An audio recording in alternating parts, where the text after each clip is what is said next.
Hello. In this video you will learn how to get the most important information about partnering.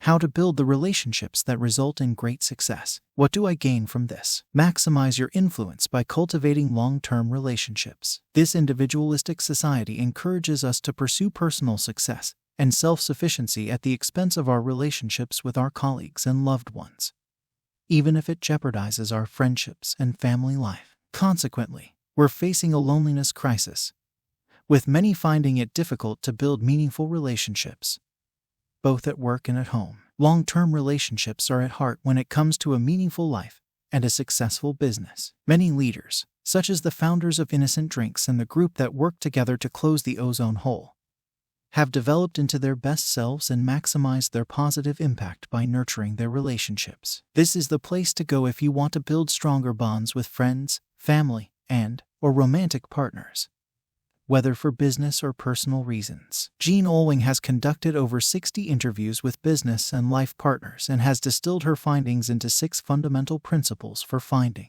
building, and cultivating deep connections. Deep connections are the key to living a fulfilling life. Jean was already a successful businesswoman when she founded the charitable arm of the Virgin Group, Virgin Unite. Her previous experience included working on the founding and growth of mobile phone startups worldwide. Success, however, had come at a price. She'd squeezed her friendships and family time into brief fly-by visits to establish herself as a successful female leader. The Virgin Group founder Richard Branson and Jean's friend Nicola Elliott boarded a taxi in Johannesburg, South Africa, in 2006, and the three of them headed to a meeting that forever altered Jean's perspective on romantic relationships. Nelson Mandela and his wife, Graca Machel, were waiting for them when they got out of the taxi, and they were on their way to meet with them to talk about potential elders candidates. With the help of global world leaders, a new organization was formed to deal with global issues. Nicola, Richard, and Jean were welcomed by Graca when they arrived in Houghton,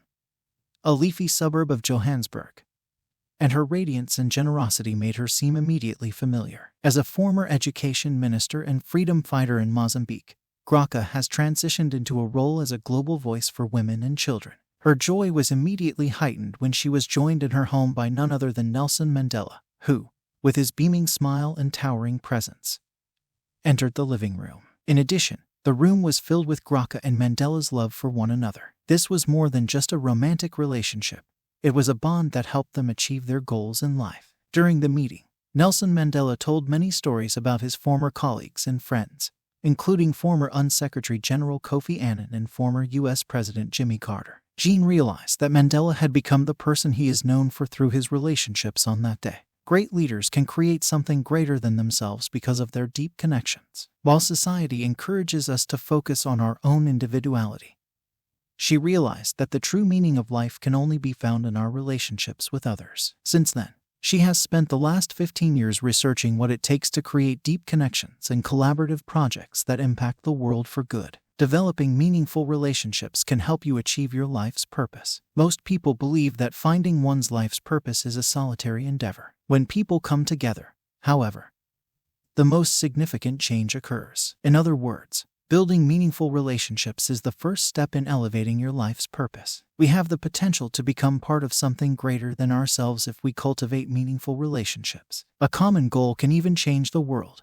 as has happened in some cases. Take Professor Frank Sherwood Rowland, affectionately referred to as Sherry by his colleagues. At the University of California, Irvine, he established a chemistry program in 1964. Mario Molina, a Mexican student, joined Sherry's postdoctoral fellowship in 1973. The two decided to concentrate their efforts on the environmental fate of chlorofluorocarbons, more commonly referred to as CFCs. For a time, CFCs were found throughout a wide range of products, such as household appliances, fertilizers, pesticides, deodorants, and hairspray. It was clear to Sherry and Mario that CFCs were still circulating in the air. It was an incredible discovery that CFCs carried to the stratosphere by wind current were depleting the Earth's ozone layer. We'd be wiped off the face of the planet in the event of this happening. Agricultural production would be severely harmed, skin cancer rates would rise, and other diseases could be brought on by the sun's ultraviolet radiation without the ozone layer protecting the Earth. Sherry and Mario's findings in Nature in 1974 were met with skepticism by most people. Facing such adversity,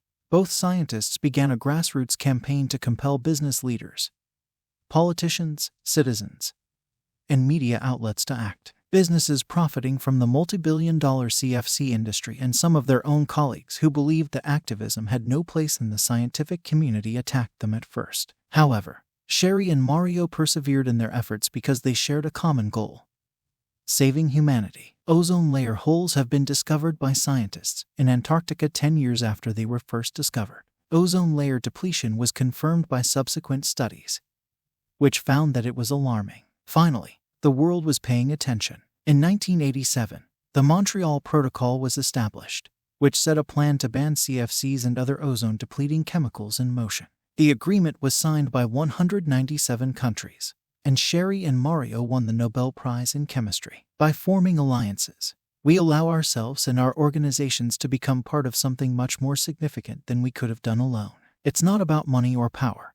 It's about using your unique talents and abilities to make a difference. There are many ways to accomplish this goal, whether it's a personal one or one that you and your partner share. Instead of focusing on what you can gain from your relationships, ask yourself how you can make a positive impact on the world. When conflicts do arise, your relationships will be more resilient in the long run because you'll all be working toward the same goal. Go all in with your connections. The cornerstone of every good relationship is to know that you have each other's back, no matter what occurs. So it shouldn't be a surprise that the second degree of connection means going all in with your relationships. An all-in relationship involves developing a connection where you can be vulnerable and take chances because you know you are supported by unconditional love. It's not necessarily easy. An all-in relationship needs guts, hard effort, and tackling conflict via creativity. But feeling comfortable and knowing that you have each other's backs for the long term also gives you the confidence and flexibility to accomplish more. One of Jean's first interviews for her book was with the former United States President Jimmy Carter. She'd worked with him for a decade via the Elders,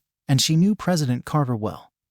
But this interview was different. When she went to the Carter Center to see him, they didn't talk about human rights, climate change, or health care. They discussed the former president's more than 7 decades of partnership with his wife, the former First Lady Rosalind Carter. President Carter grew up as Rosalind's next-door neighbor in Plains, Georgia. When he was attending the U.S. Naval Academy, he went home for a weekend visit. Their passion ignited. President Carter claimed he knew he wanted to marry Rosalind right from the start. 4 children, 12 grandkids, and 14 great-grandchildren later, the pair experienced the longest-lasting marriage of a U.S. president. Heartwarmingly, during the author's interview, Carter recognized Rosalind as the most significant person in the White House during his tenure in office. But the duo was equally frank about the issues that emerged throughout a marriage. One of the hardest moments in their relationship was when Carter lost the election for his second term. He and Rosalind agreed to write a book jointly titled Everything to Gain, Making the Most of the Rest of Your Life. They had so many disputes on the contents of their tales that their editor ultimately advised incorporating both versions of the stories in the book. And while they recognized that they didn't always see eye to eye, they always aired their disagreements before going to sleep at night. President Carter noted that when they have failures in their relationships, it's typically a joint failure, as they are in the relationship together. And the successes, they credited them for giving each other space and having common hobbies such as skiing, fly fishing, and bird watching. Through the Carter Center, they have also maintained their shared struggle for peace and human rights. And at the end of the day, their all-in dedication has made their partnership robust through good times and bad. Assemble a moral ecosystem based on these 6 guiding virtues. In today's digital age, most of us are more concerned with short-term gain and fame than we are with working together for the greater good. We must reassess our moral and ethical values if we are to cultivate deep connections. Creating a moral ecosystem is the 3rd step in connecting people. You can think of this moral ecosystem as a kind of spiritual operating system that directs your actions through the practice of essential virtues. A long-term relationship with our deep connections is built on mutual respect and understanding, enduring trust, mutual respect, shared humility, nurturing generosity, and compassionate empathy are the 6 virtues you'll need to practice to bridge cultural divides and expand your dreams. Our final essential virtue is enduring trust, and it's critical for all the others. To build a long-term relationship, you must learn to trust yourself and your partner. You must learn to have faith in the decisions you make. The more we learn how to live without fear, the more we can bring our whole selves to our relationships. Entrepreneurs Brian Chesky and Nate Blecharczyk and Joe Gebbia were trying to start a new company in 2007 when they came up with the idea for Airbnb. As a kid, allowing strangers to live in your house seemed absurd. To make their business a success, the founders realized that they needed to figure out how to gain the trust of guests and hosts alike. Airbnb's business model has always been based on building relationships based on mutual trust. They offered free professional photography and a complex reputation management program that encouraged customer reviews. As a result of the COVID-19 pandemic, the CO founders decided to offer customers a full refund rather than continue doing business as usual. Hosts were taken aback by the decision. The company's demise could have been hastened had there been no breach of trust. With their formal apology and the $250 million fund they offered to make amends, Joe, Brian, and Nate decided to show their humanity to address the problem. To build trust, you must be open and transparent in your communication with others. Assume good intentions, but don't be afraid to have difficult conversations. Accept the fact that you will make mistakes, and be ready to own up to them. Consider this if you're having trouble establishing trust with a partner. The question is, do you believe in yourself? To build trust in your relationships, you must first have faith in your own motives and abilities. You can deepen your relationships by cultivating magnetic moments through rituals, traditions, or daily practices. Think back to the best times you've had with your friends, coworkers, or loved ones. Laughing together at a company cookout may have been the catalyst. When they walked into their surprise birthday party, your best friend's face was a mix of shock and joy. The fourth degree of connection is formed by these magnetic moments of connection. When you have a magnetic moment, you get a sense of belonging and a boost in the richness and significance of your relationships. Developing a sense of wonder and awe can be achieved through the practice of ritual, daily routine, or tradition. These moments allow for unlimited joy and open communication while fostering a larger community of support. In times of conflict, your deep connections rely on these moments to stay afloat. You don't have to wait around for a spontaneous magnetic moment. It takes time, though, and effort to create a magnetic moment. When Richard Reed, Adam Ballon, and John Wright founded Innocent Drinks, they knew this. The three friends met at Cambridge University and came up with the idea for a natural fruit smoothie company while snowboarding in the late 1990s. They have been working together ever since. Investing $500 in various drinks to be sold at a London music festival was their first step. Innocent Drinks was born due to the positive reception to their smoothies. Ritual practices and traditions instituted by the CO founders played a role in the company's success. Once held in the local pub every quarter, these meetings are now team-building weekends in exotic locations like Salzburg or Ibiza. Big Knit, an annual tradition in which people from all over the UK send them many knitted hats, has been led by them since 2003. The company donates 25 pence to Age UK for every bottle with a hat sold. 7 million hats later, the company has raised over £2.5 million for charity and established a tradition that has built a special bond with its entire customer community. The three founders have been able to stay close friends and business partners by constantly inventing new rituals and traditions. They also make sure to stick to their guns. As a result of their weekly Monday afternoon meeting, they're better able to anticipate each other's needs and support one another more effectively. Celebrate the turbulence to turn it into a teaching moment. Friction is unavoidable in all relationships. This is often seen as something to be avoided. On the other hand, Jean believes that disagreement may genuinely improve our relationships, and therefore, the fifth degree of connection is an occasion to acknowledge and appreciate the resulting conflict and discord. It's not about stoking the flames of drama. It's about using conflict as a teaching tool. It necessitates setting one's ego aside and taking an honest look at one's role in an issue. You must have faith in your partner's ability to seek your best interests to engage in this kind of constructive dispute. You and your colleagues will be able to concentrate on the big picture if you and your colleagues can come up with joint solutions. We might see disagreement as a teaching opportunity if we handle it gently. It's possible to acknowledge that we don't know everything and that our partners may serve as both our instructors and mentors. To mark the first solar-powered flight around the globe, Andre Borschberg and Bertrand Piccard took to the skies in 2016. There were a total of 558 hours spent traveling the 26,000 miles. Solar Impulse's success may be attributed to years of cultivating the deep connection at the core of their relationship. The media celebrated Bertrand as the company's creator without recognizing Andre, which caused friction between the two partners. Bertrand Piccard's wife, Michelle Piccard, urged him to deal with the matter before it damaged their relationship. Bertrand and Andre put their egos aside and got together to talk about the problem. They discovered that Bertrand's previous public speaking skills had made him the de facto spokesman for their project, while Andre's innate gift for flying made him an ideal candidate for the role. Bertrand's goal was not to overshadow Andre. Bertrand and Andre agreed that Bertrand would teach Andre how to speak better while Bertrand would teach Bertrand how to fly an airplane. What might have been a tragedy was transformed into a teaching moment for them all. They refer to their capacity to transform disagreement into creativity as the sparkles by Andre and Bertrand. As a result of the disagreement, rather than attempting to outdo each other, both sides strive to rise above the situation. Bertrand believes that if people are still the same after a debate, they have not learned anything. Cultivate collaborative relationships via collaborative design concepts. We all know that we're confronting some pretty severe difficulties these days. Climate change, racism, inequality.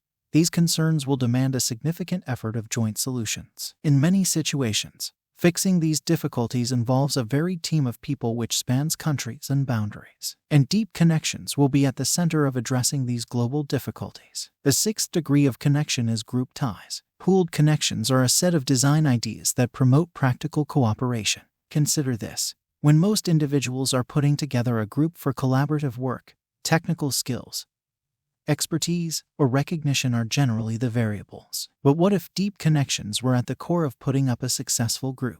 The deep connections at the heart of a leadership team could have a ripple influence throughout an entire business. For collective connections of varied individuals to operate, we might resort to various collaborative design ideas. One imperative design idea is termed relational scaffolding. Relational scaffolding is about appreciating the connections you develop rather than concentrating on transactions. Established by Luis Sebra, Pedro Passos, and Guilherme Leal, the Brazilian cosmetics business Natura has depended on relational scaffolding to expand its $11 billion worldwide corporation since 1969. Natura's worldwide community of over 6 million consultants in 100 countries creates fresh, environmentally sound ideas for projects while supporting sustainable consumption patterns. But that's not all. The firm has teamed with over 30 indigenous Amazonian villages to offer ingredients such as scuba berries and Brazil nuts. In turn, the deliberate relational structures underpinning the organization urge its partners to play a role in the company's larger objective. Natura encourages openness and readily shared information. At the same time, it remains adaptable and fluid, permitting times for change within the organization's structure. Through these methods, the firm has extended the deep connections, which reinforce its CEO founders' participation across the collective scaffolding of the whole organization. Final summary. Deep connections offer the framework for building something greater than yourself and changing the world. Develop deep connections in your work and private life by establishing a common purpose and a moral ecosystem of values. By enjoying friction and making room for magnetic moments, you may flip disagreement on its head and build even stronger connections while exploring new chances for growth that your relationships have to offer. Thank you for listening. See you in the next video. Goodbye.